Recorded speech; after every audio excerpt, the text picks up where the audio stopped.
Өркзардын демилгелүү чыган кыздарынын бири 2 уул 5 кыздын мээримдүү энеси Чынар Саттарова кызын турмушка узатып, кыздын Севине 40 китеп идеологиясын алгачкылардан болуп ишке ашырды. Жаш үй бүлөнүн үй бүлөлүк башаты кенчи китеп болсо, балдардын, неберелердин келечеги кең болоруна, руханий дүйнөсү азыкатолоруна негиз болот дешет демилгечилер. 4-чү кызыма сеп берип атам. Ошол септи берип жатып, чоң улуттук идеологияны баштап, кыздын Севине 40 китеп деген практикада көрсөтүп, ошол кыздын Севине 40 китеп кошуп Севине ушул демилгени көтөрүп жатабыз. Жаш үй бүлөлөрдүн үй бүлөлүк китепканасынын башаты Севи менен барса, демек биз ата-энелер өз парзыбызды аткарып, балдарга туура багыт берген болобуз. Ар бир ата-эненин коомдогу же болбосо ар бир ата-эненин коомго кошкон салымы бул балдарына билимдүү илим берүү, татыктуу тарбия берүү, ошол коомдо алар жерине, элине таза кызмат кылуу, балдарды тарбияласа, ошол биздин эң чоң салымыбыз. Үй бүлөгө китеп окуу маданиятын жайылтуу, баланы тарбиялоонун жакшы башаты китеп менен болоору элибиздин келечеги үчүн пайдалуу экендиги айтылууда. Китеп окуган ата-эненин болочок балдары да башкача жан дүйнө менен төрөлөт. Кыздын Севине 40 китеп идеологиясынын арты менен чоң бир стратегиялык максат бар. Ал кыргыздын генофондун бекемдөөгө салым кошот дейт кемеңгер инсандардын бири Гапыр Мадеминов. Китепти окуса, төрөлгөн балдар дагы башкача бир жан дүйнө менен, акыл эс менен төрөлөт деген ойдобуз. Бул жерде чоң бир стратегиялык максат жатат. Кыргыздын генофондуну түзөтүү.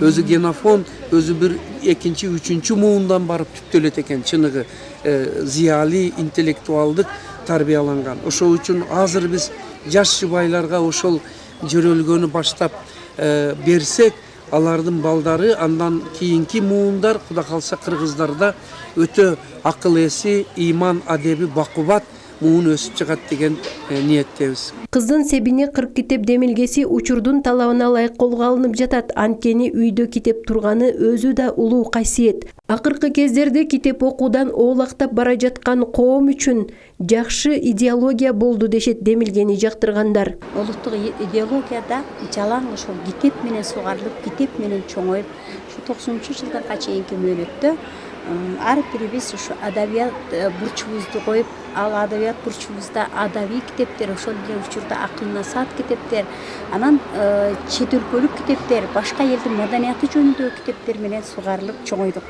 Бүгүнкү күндө бизде интернеттик булактар, ар кандай нерселерден анын баардыгы жакшы дечи, бирок ошол эле учурда экинчи тарабынан алганда китеп окуудан балдар алыс калды. Бул жашыра турган нерсе эмес.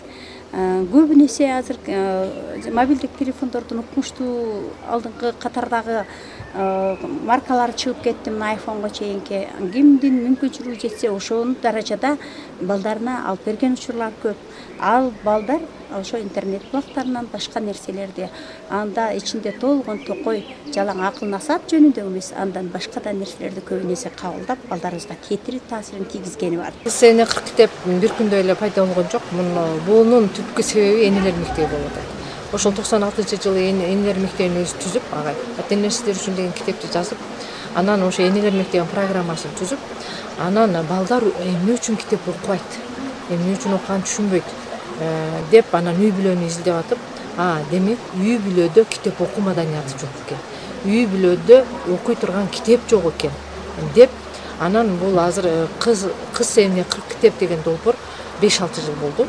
Агай практика жүзүндө болгон эмес, озек айтып жүргөн. Жана биздин Гапыр агайыбыз өзү мына гимназия биздин өзүнүн бүтүрүүчүлөрү үйлөнгөндө кандай эле үйлөнүү той болсо, ата-энелер сиздер үчүн китебин белек кылып берип жүргөн да. Анан озек айтып жүргөн. Бүгүн болсо мына Чынар Саттарова кызын чыгарып атып, практика жүзүндө прям 40 китепти сандыкка салып туруп, кызын Севине кошту да, бул практика жүзүндө биринчи жолу болуп атат. Китеп билим булагы, адамзат ойлоп тапкан сонун табылга. Китеп адамды өзгөртсө, адам дүйнөнү өзгөртөт. Андыктан күнүмдүк турмушта анчалык көп колдонулбаган материалдык буюмдардан белек бечкектерден көрө, кыздын Севине 40 китеп берген жакшы жөрөлгө калктын калың катмарынан колдоо тапса деген тилек. Каныша Яшымова, Бакытбек Саитов, Алтын бешик жаңылыктары.